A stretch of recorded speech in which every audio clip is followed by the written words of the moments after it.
Hey everybody, hope you're having a good day today. Just wanted to share with you a little more of my thoughts. Hopefully, be an encouragement, a challenge to you today. And most of you have heard me over these last few weeks during this virus say that kind of my motto, I guess it is, um, my kind of my life verse right now is Joseph's words to his brothers,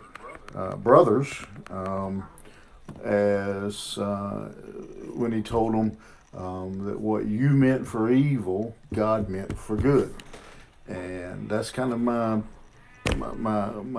motto for the situation we find ourselves in now, as we are in a situation that none of us have ever seen, and pretty much everything about it looks evil.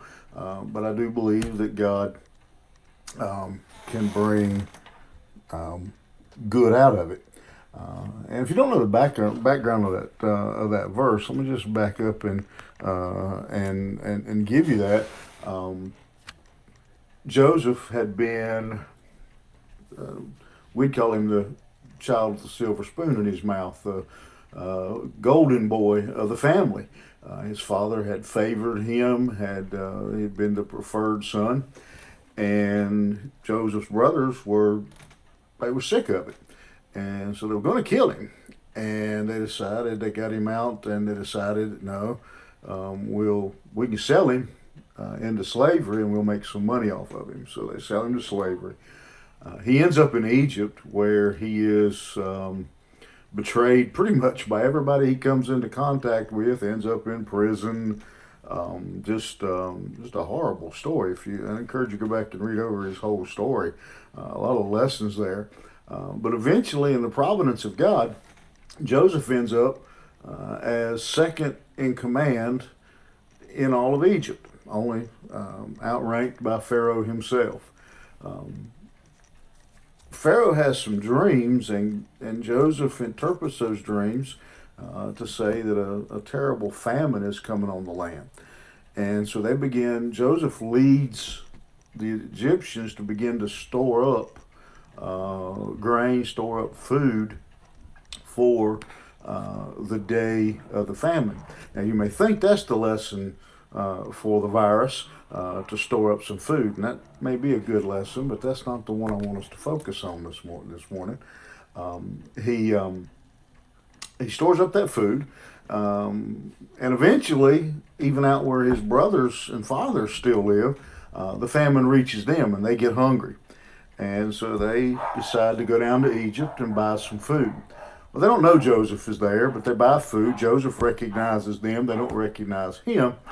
And they go back. Anyway, this goes on for a while. Eventually, just again condensing the story down real quick, Joseph reveals himself to his brothers. And after a little few conversations, they go and get their father and their families, and they move everybody to Egypt, where they stay for years, and eventually leading to the story in the book of Exodus. But in the meantime, while they're there, eventually Joseph's father passes away. They take him back to their homeland to bury him, and now the brothers are afraid that Joseph has finally gotten his opportunity, and yeah, that's probably what normally would have happened after now that Daddy's gone.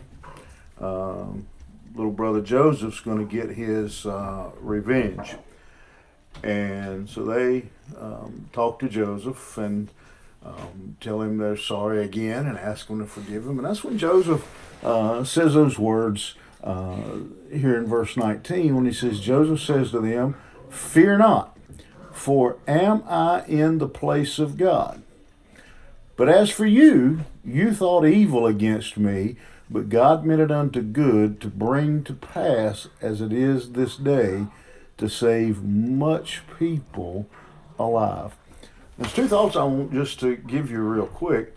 Um, Yesterday we talked about Paul saying to stand fast in the Lord, to rejoice in the Lord, and didn't he really think about it? And that wasn't part of the plan of my thoughts. But we see here that first thing that Joseph said is, hey, am I not where God wants me to be?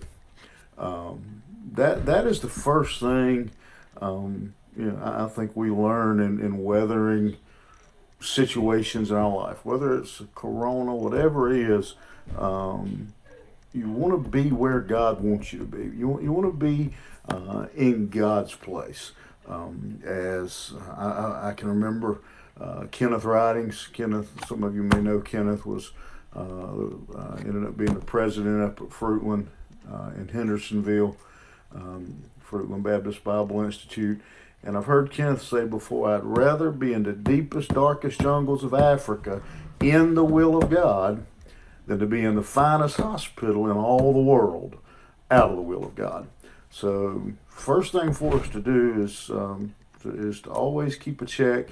Am I where God wants me to be? Am I where God wants me to be, doing what God wants me to do, when God wants me to do it? I've talked about before, and my mother will verify it, unfortunately. I was the world's worst as a child, and my wife might verify it and say it's still true. I was the world's worst as a child, that when I was told to do something, first words out of my mouth were, wait a minute. And it's only payback now, it's only fair that my kids do the very same thing to me. And but my answer to my kids when they tell me to wait a minute is, if I wanted to wait a minute, I would have waited a minute to tell you to do it. That's why I told you now, is because I want it done now. A lot of times we're kind of like Jonah. We eventually end up where God told us to go. But we take a boat ride and a fish ride. We take the long way to get there sometimes. So the first thing is, I think Joseph points out to us here, is I'm where God wants me to be. It was a hard road, but I'm where God wants me to be. But then we see this wonderful attitude, that what you meant for evil, God meant for good. And sometimes that's hard to do. We look around at what's going on around us. We see just the continuing climbing numbers of sick and dead. And sometimes it's hard to look at that and see good. But I believe that God still has some good intentions and can get glory even in times like this. They've been, I've heard stories of people being saved, again, through churches doing video. Every pastor I've talked to, and that's a bunch of them, who are broadcasting their service online. They're having more people watch them online than they would have had they met in person. Now, I'm not saying it's ideal, don't get me wrong. I'm just saying that even in this, God is still working. For example, the analytics say that Sunday we had people from 9 different states, I guess 10 counting North Carolina, watching our video, watching our broadcast on Sunday. We wouldn't have had that without this. And I hope that the good that comes out of it is that we learn, we learn the importance of church. Churches learn how to, churches learning some of this technology, continue to use it, even when they don't have to continue carrying the gospel into places that, and to people who would have never heard it otherwise. And so my prayer is that we will learn that even in evil, God can still do good. And then my great prayer is that we carry that mindset.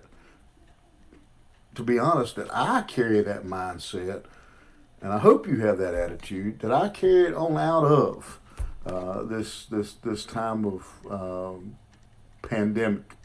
That even when it's gone, even when Corona is a memory, that I learned to look for the good that God is doing.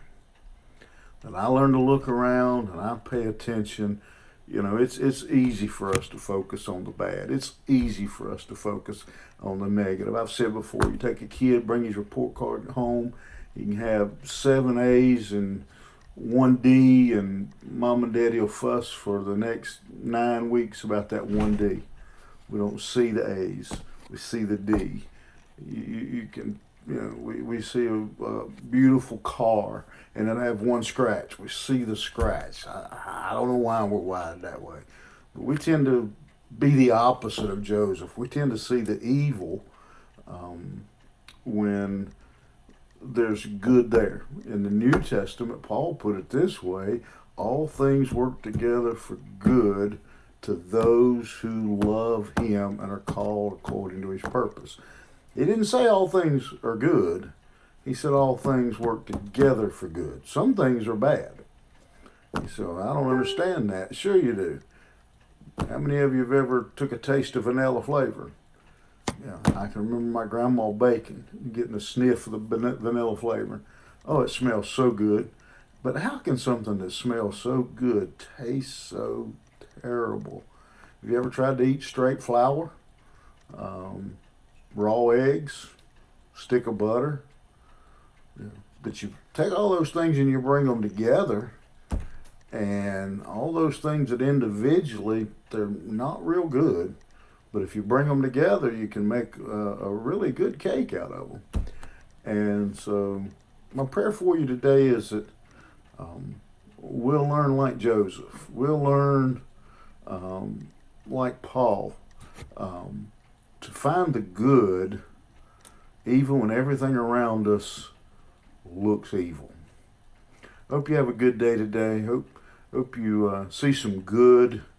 Hope you see what God is doing. Hope you see how he's working.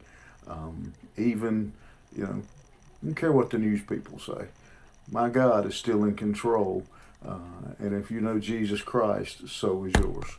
Have a good day.